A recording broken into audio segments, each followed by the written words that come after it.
He was accused of a rape so brutal, it ruptured a woman's bladder and killed her.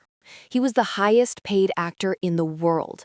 But what if he was completely innocent? And what if his innocence and the public destruction of his life is the only reason the real predators we're about to see, the men who actually preyed on women, got away with it for decades? In 1921, Roscoe "Fatty" Arbuckle was the king of comedy, earning an unheard of $1 million per year.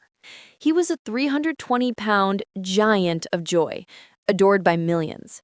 Then came the party. It was Labor Day weekend, a San Francisco hotel suite filled with bootleg gin. In that room was Virginia Rappy, a young, aspiring actress. Hours later, she was dead from peritonitis, caused by a ruptured bladder. A single witness accused Arbuckle of a violent sexual assault. The public, hungry for a monster, turned on him instantly. The press convicted him overnight. His films were banned, his career was vaporized. He was the most hated man in America. The studio, terrified, cut him loose. He was facing the death penalty, and he was totally alone. But when the trial began, the truth was more shocking than the accusation. This is the part of the story the headlines never wanted you to know. The case against him wasn't just weak, it was a lie. The prosecution's star witness, Maud Delmont, was exposed as a woman with a criminal record for blackmail and fraud. She wasn't even called to testify in the final trial. Other witnesses admitted the DA had threatened them, pressuring them to lie. The medical evidence also showed Rapé had a history of bladder infections, making the rupture highly unlikely to have been caused by an assault. This was a witch hunt. After 2 mistrials, the third jury deliberated. The world waited for the guilty verdict. 6 minutes later, they returned. The verdict was not guilty. But the jury, so horrified by the prosecution's tactics, did something unprecedented. They issued a formal public apology to Arbuckle. "We feel that a great injustice has been done him," they wrote. "He was innocent. He was vindicated. He was free." But the acquittal didn't matter. And this is the brutal final twist that changed Hollywood forever. The public didn't care that he was innocent. His $1 million contract was gone. He was blacklisted, bankrupt from $700,000 in legal fees, $13 million today, and died broke. The studio saw an innocent man scandal nearly destroy them. So they created a system. They created morality clauses to control actors, and they hired fixers to bury scandals before they hit the press. But this new system wasn't built to protect the innocent, it was built to protect the investment. And in the hands of the studios, this system became the perfect shield for the truly guilty. It became the weapon that allowed a beloved icon to systematically prey on teenage girls and get away with it. He married his first wife when she was still legally a child. He married his second, Lita Gray, when she was also not yet an adult. Why? Because she was pregnant with his child, and it was the only way 35-year-old Charlie Chaplin could avoid going to prison for statutory rape. The world's most beloved tramp wasn't just a character, he was a systematic predator. The Arbuckle scandal taught Hollywood to fear public opinion, but it didn't stop the predators. It just taught them to be smarter. No one was smarter or more predatory than Charlie Chaplin. He was the biggest star on the planet, but his private life was a horrifying pattern of obsession with underage girls. He met Lolita McMurray, Lita Gray, when she was barely a teenager. When he was 35, he began a secret sexual relationship with her, now still a minor. When Lita became pregnant, Chaplin's entire empire was on the verge of collapse. This wasn't a romance, it was a legal emergency. To dodge the criminal charges, he forced her into a secret, toxic marriage in Mexico. The marriage, unsurprisingly, was a disaster. When they divorced in 1927, Lita's lawyers filed a 50-page complaint. And it wasn't just a legal document. It was a horror story. It detailed scandalous sexual claims, accusing Chaplin of forcing her into the relationship and other abnormal acts. The document was so graphic and shocking that copies were sold for cash on street corners. His reputation was nearly destroyed, forcing him to pay a record $600,000 settlement to silence her. But this was just the first time he was caught. You'd think a scandal that public, that humiliating, would stop him. Instead, he just got older, and his victims stayed the same age. Fast forward to 1941. Chaplin is now 52 years old. He meets a 21-year-old aspiring actress named Joan Barry. He begins an affair, but this time, the woman he tried to discard fought back. The relationship turned ugly. Barry, described as emotionally unstable, broke into his home and threatened him with a gun. Then she dropped the ultimate bombshell.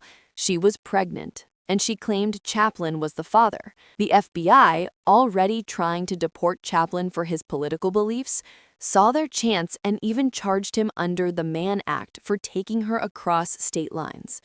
But Chaplin knew he wasn't the father, and this time he had proof. Science was on his side. He demanded blood tests, a new technology for the era. The results came back, and they proved scientifically and irrefutably that he was not the father. He was innocent of the paternity claim. He had the proof in his hands. But this is where the story becomes a legal nightmare. The court case was a circus. Barry's lawyer, ignoring the science, emotionally manipulated the jury. In one of the most absurd legal decisions in California history, the judge ruled that the blood tests were inadmissible as evidence. The jury was forbidden from even considering the scientific truth. The jury, ignoring the facts, found Chaplin guilty of being the father. The man who had escaped prison for his crimes against minors was now legally forced to pay child support for a child that science proved was not his. The Arbuckle case created a system to protect studios from scandals, but the Chaplin cases showed that system had a fatal flaw. It was powerless when a star's personal life became a public circus. The studios, especially MGM, knew they needed a better way.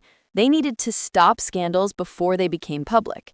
They needed to control the press, the police, and even the victims.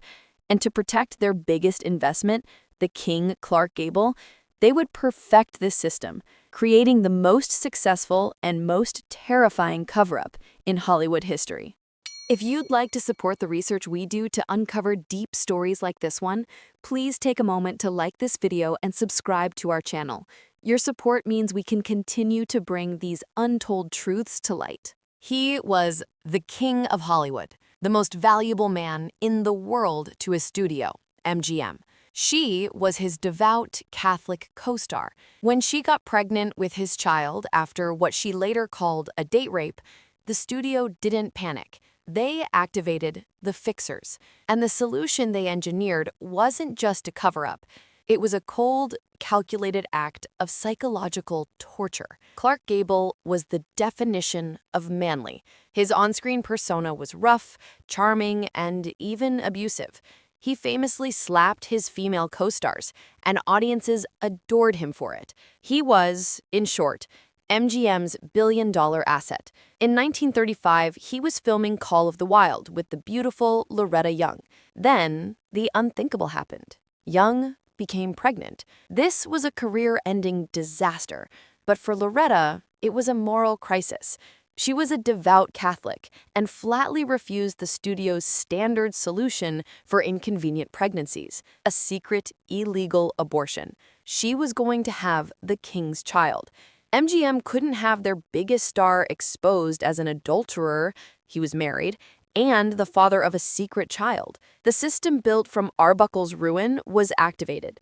The fixers, led by the legendary Howard Strickling, stepped in. Their mission? Protect Gable, control Young, and make the baby disappear. But the plan they devised was more elaborate and cruel than any movie script.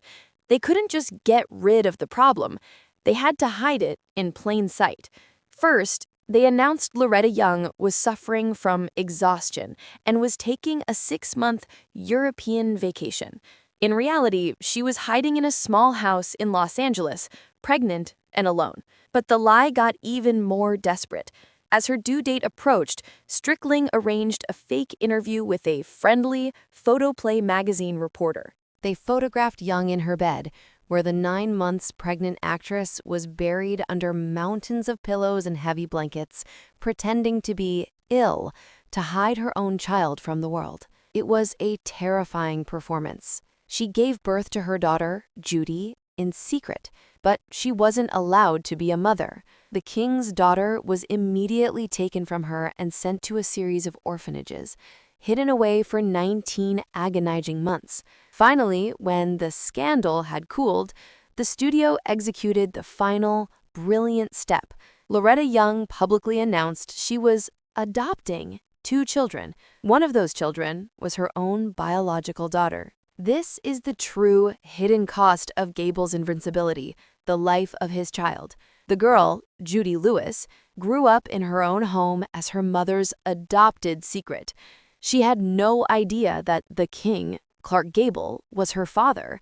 She only met him once, a brief, awkward encounter as a teenager. The secret haunted Loretta Young. She was so terrified of the truth being discovered that she forced her own daughter to undergo painful plastic surgery, pinning back her ears, just to hide the fact that she had Clark Gable's trademark look. For decades, Hollywood whispered about the secret affair, but years later, the real truth finally came out. In her own autobiography, Judy revealed what her mother, Loretta Young, had finally confessed. It wasn't an affair. Young maintained that the night Judy was conceived was not consensual. It was, she said, date rape. The Arbuckle scandal destroyed an innocent man. The Gable fix protected a man accused of rape. The system was now working perfectly. It had kept its biggest star on his throne and created a prison of lies for his victim and his child. The fixers had proven they could hide a secret child and bury a rape allegation. But could their power extend into a public courtroom? Could they take on the law itself and get an actor acquitted of statutory rape? He played Robin Hood, the ultimate hero who fought for the innocent. But in 1942, Errol Flynn was in a courtroom, on trial for the statutory rape of 2 underage girls. He was acquitted, but the real crime, the truly sickening part of the story, isn't what happened on his yacht. It's what his lawyers did to those 2 teenage girls on the witness stand. Errol Flynn was the swashbuckling icon of Warner Bros., a man whose off-screen life was famously hedonistic and chaotic. But in October 1942, that lifestyle caught up with him. 2 girls, 15-year-old Peggy Satterley and 17-year-old Betty Hansen, accused him of sexual assault. It was the biggest Hollywood scandal since Arbuckle, and it dominated the headlines even in the middle of World War II. Flynn was facing prison. His studio was terrified. But this wasn't the 1920s. The studios were now masters of control. Flynn's defense lawyer, Jerry Geisler, didn't try to prove Flynn was a saint. He did the opposite. He decided to prove the victims were sinners. The strategy was simple, brutal, and tragically effective: victim blaming. This wasn't a trial. It was a character assassination, and the victims were the ones in the crosshairs. Geisler didn't focus on Flynn. He focused on the girls' morals and character. He dragged Peggy and Betty onto the stand and tore them apart. He highlighted tiny contradictions in their traumatic testimonies. He didn't just question their stories, he questioned their purity. The horrific implication, fed to the press and the jury, was that these girls weren't innocent enough to be victims.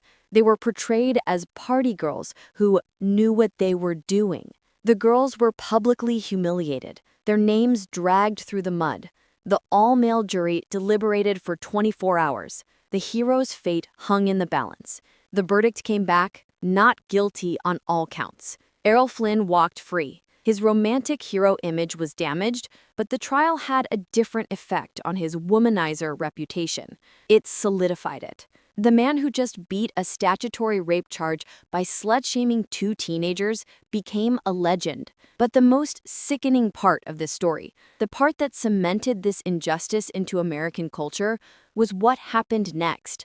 The trial became so famous that it allegedly gave birth to a new, cynical American slang phrase. When someone achieved an easy sexual conquest or got away with something impossible, they would grin and say, "I'm in like Flynn." His trial, his victims' humiliation, became a national catchphrase for success. The system had evolved. It didn't just bury secrets like it did for Gable. It could now enter a public courtroom, destroy the victim's credibility on the stand, and have its star walk out a bigger legend than he was before. The studios had proven they could beat the law. But this system relied on one thing: a public accusation. What happens when the predator is so powerful and the victim is so vulnerable that the crime is never even reported? What happens when the system is so terrifying that the victim chooses 70 years of silence? For decades, it was Hollywood's darkest whisper, a secret so toxic it was only spoken in hushed tones for nearly 70 years. The rumor? One of Hollywood's biggest, most powerful stars had brutally assaulted a beloved teen icon, and the victim's own mother had arranged the meeting. The year was 1955. Natalie Wood was just a teenager, a rising starlet filming the classic The Searchers. She was ambitious, beautiful, and on the verge of superstardom. Her mother, Maria, was desperate for her daughter to make it. So when a meeting was arranged with one of the most powerful men in Hollywood, Maria saw it as the ultimate career opportunity.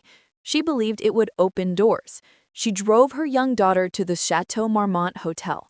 She dropped her off for the meeting with the superstar. Then she waited. Hours passed. When Natalie finally returned to the car, she was, in her sister's words, disheveled and in a state of disarray. A terrifying, heavy silence filled the car.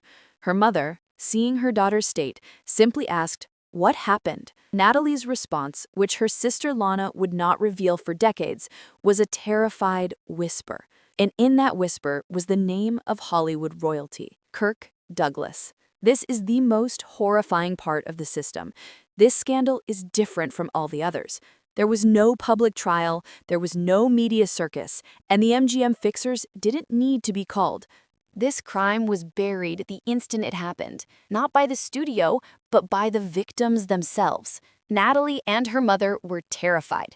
They knew with absolute certainty that accusing a man as powerful as Kirk Douglas, a man more than twice her age and a box office god, was not an option. It would be suicide. Natalie's career, her entire life, would be over that day. The fixers didn't have to threaten her. The system they had built had already taught her the rules. So she stayed silent. For years, she told no one. It wasn't until much later that she finally broke down and confessed the full story to her sister, Lana Wood. Lana asked her what happened in that hotel room. Natalie, shaking, finally said the words, "He hurt me, Lana." Kirk Douglas continued his legendary career. He was celebrated at the Golden Globes and the Oscars, an icon of strength and integrity. Natalie Wood carried that secret and the trauma of that night for the rest of her tragic life. The secret only became public in 2021, after Kirk Douglas had already died at the age of 103, safe in his reputation. This is the final, perfect evolution of Hollywood's corrupt system. It started with Roscoe Arbuckle. A public scandal destroyed an innocent man, forcing the studios to build a machine of control. That machine was perfected for Clark Gable, burying a date rape allegation and a secret child. It was weaponized for Errol Flynn, marching into a courtroom to publicly destroy 2 teenage victims. And finally, with Kirk Douglas, the system achieved its ultimate goal. It didn't even need to act. The machine was so powerful, the fear so total, that the victims were forced to become their own fixers. They buried their own trauma. They silenced themselves. This wasn't a golden age. It was a golden cage. And the Me Too movement wasn't a new phenomenon. It was the sound of 100 years of secrets, buried by the fixers and silenced by fear, finally exploding. Thank you for watching these stories with us until the end. It's truly shocking to see the deep tragedies and injustices that were hidden behind Hollywood's bright lights for decades. Our channel's mission is precisely this: to research and bring these kinds of forgotten, covered up, and unheard truths to light. If you support this kind of investigative work, you can show us by liking this video. And please, share your thoughts in the comments. Of these 5 stories, which case shocked or angered you the most? To catch our future investigations and explore more of these dark, hidden histories together, don't forget to subscribe. In pursuit of the truth, we'll see you in the next video.